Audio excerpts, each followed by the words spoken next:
SSC CGL ഒരു previous year question ആണ് മുകളിൽ കാണുന്നത്. ക്വസ്റ്റൻ ആണ്, ഒരു ട്രക്ക് 384 കിലോമീറ്റർ ഒരു സർട്ടൺ സ്പീഡിൽ ട്രാവൽ ചെയ്യും.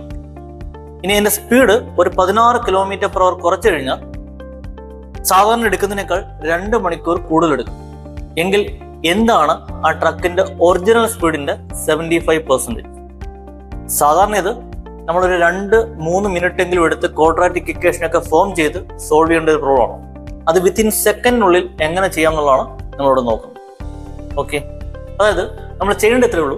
നമ്മൾ ആ ഡിസ്റ്റൻസിനെ സ്പീഡിലെയും ടൈമിലെയും ആ ചേഞ്ച് വെച്ച് അങ്ങ് ഡിവൈഡ് ചെയ്തേക്കും. അതായത് ഡിസ്റ്റൻസ് 384 ഇതിനെ സ്പീഡിലെ ചേഞ്ച് ആയ 16 കൊണ്ടും ടൈമിലെ ചേഞ്ച് ആയ 2 കൊണ്ട്, ഈ 2 നമ്പർ കൊണ്ടും അങ്ങ് ഡിവൈഡ് ചെയ്യും.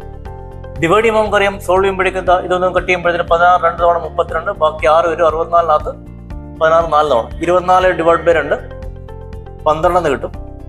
ഇനി ഈ 12 2 കോൺസിക്യൂട്ടീവ് നമ്പറിന്റെ പ്രോഡക്റ്റ് ആയിട്ട് എഴുതണം. അടുത്തടുത്തുള്ള 2 നമ്പറിന്റെ പ്രോഡക്റ്റ് ആയിട്ട് എഴുതണം. അതായത് എങ്ങനെ എഴുതാൻ പറ്റും? 12 3 × 4 എന്ന് എഴുതാൻ പറ്റും. ഫോർ എക്സാമ്പിൾ 30 വരുന്നെങ്കിൽ 5 × 6 എന്ന് എഴുതാൻ പറ്റും. 42 വരുന്നെങ്കിൽ 6 × 7 എന്ന് എഴുതാൻ പറ്റും.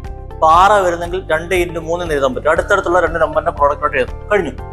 ഇനി ഈ 3നെയും 4നെയും സ്പീഡിന്റെ ചേഞ്ച് കൊണ്ട് മൾട്ടിപ്ലൈ ചെയ്താൽ സ്പീഡ് കിട്ടും, ടൈമിന്റെ ചേഞ്ച് കൊണ്ട് മൾട്ടിപ്ലൈ ചെയ്താൽ ടൈം കിട്ടും. നമുക്കിവിടെ സ്പീഡാണ് വേണ്ടത്. അപ്പൊ സ്പീഡിന്റെ ചേഞ്ച് ആയ 16 കൊണ്ട് 2നെയും മൾട്ടിപ്ലൈ ചെയ്യാം. ഇവിടെ × 16 ചെയ്യാം, ഇവിടെ × 16 ചെയ്യാം. അപ്പൊ 3 × 16 48, ഇവിടെ 4 × 16 64. ഇതാണ് നമ്മുടെ 2 സ്പീഡ്. ഒന്ന് പഴയ സ്പീഡും ഒന്ന് പുതിയ സ്പീഡും. ഇത് നമുക്ക് ഏതാണ് ഒറിജിനൽ സ്പീഡ് എന്ന് വെച്ചാൽ പഴയ സ്പീഡാണ് ഒറിജിനൽ സ്പീഡ്. എങ്ങനെ കണ്ടുപിടിക്കാൻ പറ്റും? നമ്മൾ നോക്കേണ്ടത്, ഇപ്പൊ സ്പീഡ് ഈസ് ഡിക്രീസ്ഡ് എന്നാണ് പറഞ്ഞേക്കുന്നത്. അപ്പം പുതിയ സ്പീഡ് കുറഞ്ഞിട്ടുണ്ട്. അപ്പൊ ഒറിജിനൽ സ്പീഡ് എന്താണെന്ന് കൂടുതലാണ്. 64 ഒറിജിനൽ സ്പീഡ്. നീ കഴിഞ്ഞിട്ടില്ല. ഈ ഒറിജിനൽ സ്പീഡിന്റെ 75% എത്രയാണെന്ന ക്വസ്റ്റ്യൻ. അപ്പോൾ ഒറിജിനൽ സ്പീഡ് 64 ആണ്. 64ന്റെ 75%, അതായത് 3/4 കണ്ടാൽ മതി അല്ലെ? എത്ര സോൾവ് ചെയ്തെടുക്കുമ്പോൾ നമുക്ക് എന്ത് കിട്ടും? 48 എന്ന് കിട്ടും. 48 is the answer.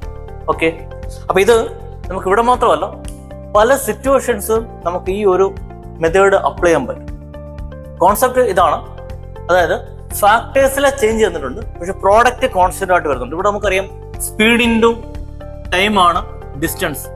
ഡിസ്റ്റൻസ് മാറുന്നില്ല അല്ലെ? സ്പീഡിലും ടൈമിലുള്ള വേരിയേഷൻ തന്നിട്ടുണ്ട് അല്ലെ? സ്പീഡ് കൂടിയ ടൈം കുറയും, സ്പീഡ് കുറഞ്ഞ ടൈം കൂടും, പക്ഷെ ഡിസ്റ്റൻസ് മാറുന്നില്ല.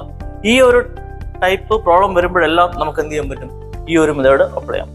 ഞാൻ ഒരു ക്വസ്റ്റ്യനും കൂടി നമുക്ക് സ്ക്രീനിൽ കാണിച്ചിട്ടുണ്ട്. നിങ്ങൾ ഈ രീതിയിലൊന്ന് സോൾവ് ചെയ്ത് നോക്കും. അപ്പൊ ഈ ഒരു കോൺസെപ്റ്റ് അല്ലെങ്കിൽ ഈ ഒരു ട്രിക്ക് നമുക്ക് പ്രോഫിറ്റ് ലോസിൽ അപ്ലൈ ചെയ്യാം, ടൈം ആൻഡ് ഡിസ്റ്റൻസിൽ അപ്ലൈ ചെയ്യാം, ടൈം ആൻഡ് വർക്കിൽ അപ്ലൈ ചെയ്യാം, അങ്ങനെ പല ടോപ്പിക്കിലും അപ്ലൈ ചെയ്യാം. അപ്പൊ ഇതിന്റെ ബിഹൈൻഡ് ദി ലോജിക് എന്താണ് അല്ലെ? ഇങ്ങനെയുള്ള കാര്യങ്ങളൊക്കെ മനസ്സിലാക്കാൻ വേണ്ടി വെറൺ റേസ് കണ്ണൂരിൽ ജോയിൻ ചെയ്യും. ഞാനും ഉണ്ടാവുക.